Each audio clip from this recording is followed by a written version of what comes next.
Hello বন্ধুরা, তোমরা সবাই কেমন আছো? আমি খুব ভালো আছি। সানডের ব্লগ এটা, তো তোমাদের সঙ্গে সেটাই শেয়ার করছি।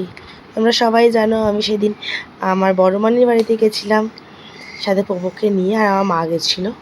তো সেই ব্লগটাই তোমাদের সঙ্গে কিছুটা শেয়ার করছি। সকালে ঘুম থেকে উঠে পপু আমাকে আদর করছিল খুবই, আমিও পপুর সাথে অনেক গল্প করছিলাম। তারপর আমি পপুকে নিয়ে বাজার গেলাম। বাজার থেকে আসার পর আবার সেই রান্না, কারণ আমি খাবো না, তুহিন ছিল বাড়িতে, তাই ওকে দিতে হবে রান্না করে। তাই একটু চটজলদি ফ্রাইড রাইস আর মাংস করে ফেললাম। দেখতেই পাচ্ছি কীরকম ইয়ামি হয়েছে। আমি অল্প খেয়ে গেছিলাম একটুখানি। তো তারপরে আমরা 3টের দিকে বেরিয়ে পড়লাম শিয়ালদার উদ্দেশ্যে।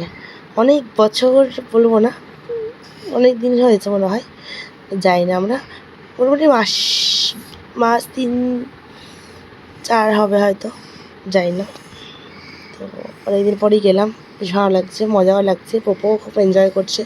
অনেকদিন পর ছোটো ভাইয়ের সঙ্গে দেখা হবে, শ্রীহান যার নাম। তো দেখো মা এখান থেকে ফল কিনেছি, শিয়ালদায় আমরা নেমে গেছি। আর পপু কী যেন একটা কিনতে চাইছে, সেটা কিনে দেওয়া হয়নি, তার জন্য পপু ভীষণ রাগ করেছে, এদিক ওদিক চলে যাচ্ছে শুধু। তারপর আমি একটা জিনিস কিনলাম, সেটা খেতে খেতে চলে গেলাম। পপু খাইনি, ওর খুব রাগ হচ্ছে তখন, দেখো হাঁটছে, দেখেছো? তারপর আমরা পৌঁছে গেলাম। আমার ভাইয়ের ছেলের সঙ্গে পপু ভীষণ খেলা করলো সারাদিন ধরে।